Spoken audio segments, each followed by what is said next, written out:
Hey guys, what is up? It's Dusty here, and welcome back to another crypto video. And if you are enjoying these daily crypto updates, make sure you press that like button to help the video perform a little bit better. But today, we have a lot of interesting stuff to cover. I want to give you guys a good update on the Ripple v SEC lawsuit regarding all the articles that have come out to give you guys a good little summary of what the general consensus is right now. And of course, we got some other stuff here because you need to know. And having said that, guys, let me know in the comment section down below what your favorite crypto is or what crypto you'd like me to talk about next. And honestly, if you could see me right now, you'd be surprised how much I look like a rock star holding this microphone, left, right, dancing around. Now, XRP lawsuit update. Why did the SEC accuse Ripple of wanting special treatment? Summary: the SEC has called Ripple out twice now for wanting special treatment. The last time in which they did it was right freaking now. The SEC wants a 60-day extension of the discovery period, which is basically a period where they both parties ask for information on the other side. They want a 60-day extension on that, and Ripple said, no, we don't want to give it to you. All right, we don't want to have that because we think it's going to prejudice us. The SEC now says, well, there's no prior case where the judge denied it because of what you're saying, and what you're saying is kind of plain wrong. So why do you want special treatment of something which, never really happened in the court? This is not the first time that they did that, though. It's actually a little bit earlier, a couple of days ago, when the SEC said exactly the same thing. When they were referring to, I'm not exactly sure what they were referring to anymore. It's somewhere vague in my head, but don't quote me on all of this.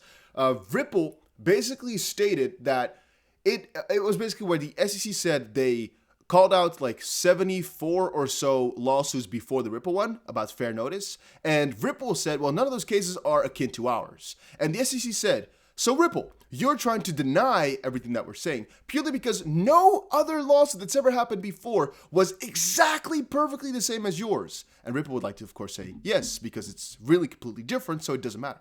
The SEC then also said that they are requesting some sort of special treatment, and the SEC finds it BS. I personally am, of course, really amazed by everything that's happening here, but that is what this article is about.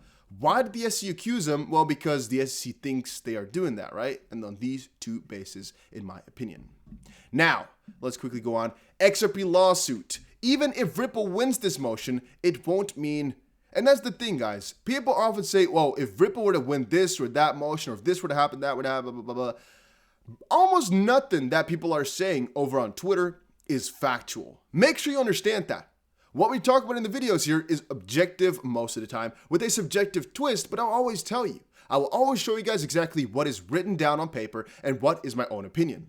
Like, for example, right now, that nothing can win something, it's all opinion. Think about it, all right? I'm not a freaking lawyer. I'm not Ripple's lawyer, not the SEC's lawyer. I do not know. I'm not the judge either.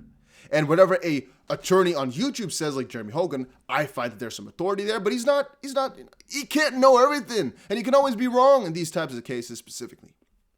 Now, what we're talking about here is even if Ripple wins this motion, it could be any of those motions. The motion to compel the Bitcoin Ether XP documents, the motion to strike the fair notice defense, if they strike, they defend it correctly. Any of these motions, if they win, it's not going to all of a sudden end the lawsuit. It's just going to be nicer. The more motions you win, the easier it gets. However, sometimes as well, the more motions you put up, the more time it takes to the kind of hazier things become. But it's about the idea that even if Ripple wins one of those motions, it doesn't mean they win the entire lawsuit, nor does it mean they will actually get some sort of benefit from it in the real term. It might, but it's not a necessity. So even if we can title a video or make some new or see some new documents on Twitter that Ripple won something, it doesn't mean anything in the grand scheme of things. Maybe. It depends on what exactly it is and how it's going to be utilized. Because if they win if they win the motion to strike the fair notice defense, it's nice because the defense is still there. Doesn't mean that the defense will actually be granted, if you know what I mean. So what it basically means is that the SEC cannot strike the defense down, which means the defense will stay. It doesn't actually mean that the defense will actually have any relevance whatsoever, though, just quite yet. XRP might be hit with 3-figure price marks. Here's the when and the how. Well, 3-figure price marks to me are something which we don't really need to think about too much just quite yet. Here's a pretty interesting video though by the Crypto Serpent, and I would always like to call it that a lot of these guys are just in it for a lot of attention, right? Because if you put up a chart like this, with some previous history or something like that, $123 per XRP is, in my opinion, really not something you can actually predict properly because there's so many different factors which come into play. If XRP doesn't get the proper clarity, then how is this going to work? And it could literally take a couple of years, theoretically speaking, right, for this lawsuit to be fixed. Do we think that XRP could be at $120 before we get this SEC lawsuit fixed? No. So how, honestly, can you actually say this then if we don't even have that date in just quite yet? And that's something which I always find funny. That it's something which you can't really say yet people try it anyway.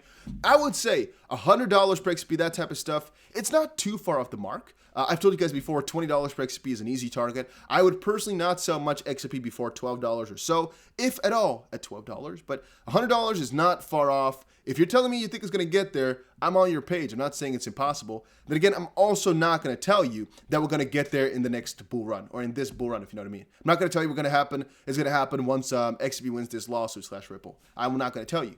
My honest expectation is like, we'll go a couple 100% up, but I'm not sure if we're actually going to top $10, the first day after the lawsuit is fixed. I cannot say. I really can't. Who can, right? Who can really say that? If you say, oh, it's going to surely happen, on what basis? Why? How do you know? You can't tell me because nobody really knows, and that's the game, right? We are expecting some crazy stuff to happen, and that's also why I'm going to be trading it over on Bybit, as you guys most likely know. A link for Bybit is down below. It's the exchange I'm using right now for most of my trades. But you don't know for certain. What you do know, however, is that Ripple's making a lot of progress. Ripple announces new ODL corridors, slams banks for inefficient cross-border payments in new report.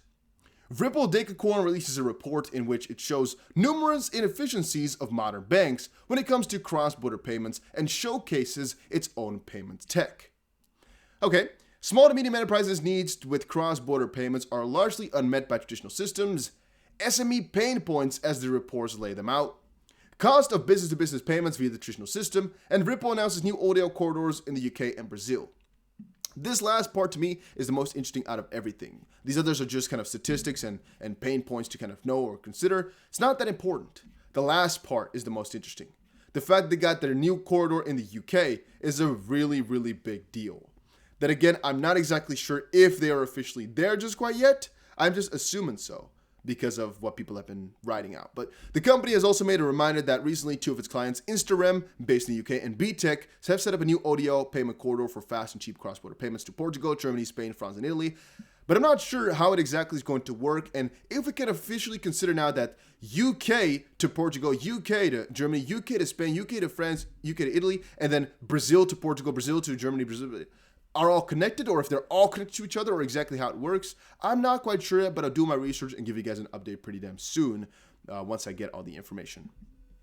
Ripple executives file new motion. What does it mean for their XRP sales contention?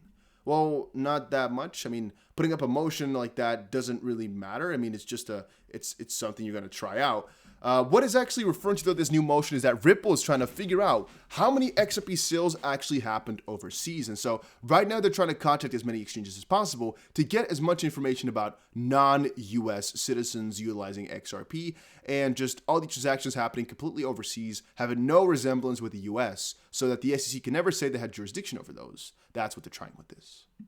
Then one other article, Bitcoin poised for a bullish run as the US inflation surges to highest level in 2008. Since 2008. We've told it already a couple of times before. Inflation is going to be ramping up like crazy, so crypto is definitely a really, really smart bet. And that's also why I'm sometimes wondering if the crypto price is going down, purely because people are witnessing this, noticing this, and so they are reacting inversely, because that's, again, how sometimes things go. And then Bitcoin block. Number of Bitcoin transactions within a block has reached a historical peak today. People were excited about that. I'm not exactly sure why. Maybe it's just a cool little statistic to know about or think about. According to OKLink, Bitcoin block 687249, containing 4,075 transactions appeared on the 12th. It is rare in history that a block contains such a high number of transactions. The reason is that China restricts mining, and the decline in hash rate results in slower block production, which means more have fit in one block just now.